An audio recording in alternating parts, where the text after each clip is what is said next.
In order to bottle our beer, we have our priming sugar, which we've boiled with our water. We submerge this in ice for a few minutes to chill it down to below 80 degrees so it doesn't shock any of our yeast. And we have our carboy full of beer. What we're going to do is, Helene's going to add this priming sugar to our sanitized 5-gallon bucket. We've poured the bleach water out. That's good work. Thank you. Now we're going to move our carboy over to an area where we can do our transfer and start a siphon. You're going to notice that we have two separate areas, one higher, one lower.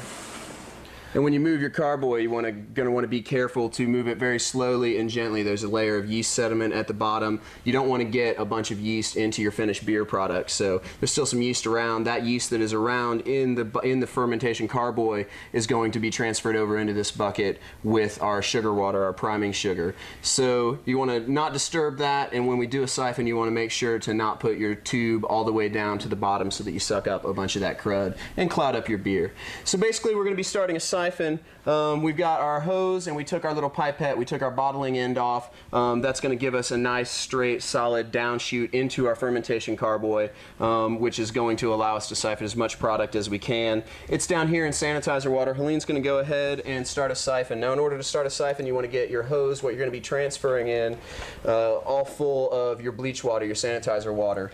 And you're going to want to keep both ends capped so that it's nice and tight, full of water.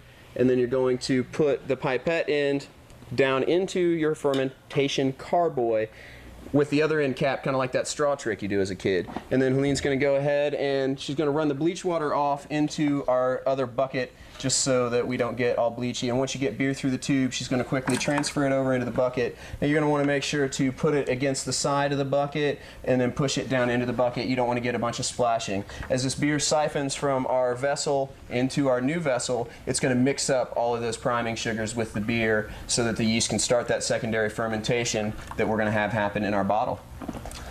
Can't stress no splashing enough. Oxygen is really bad.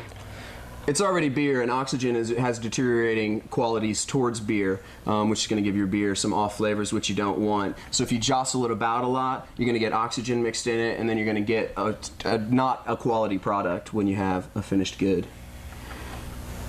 Keep your pipette at a nice safe distance away from the yeast sediment that's collected on the bottom.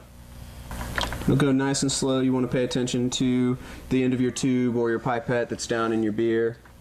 You want to keep it below the level of the beer, because if you let it above the level of the beer, you'll lose your siphon and you'll have to go through and resanitize your hose and start your siphon all over. It's nasty.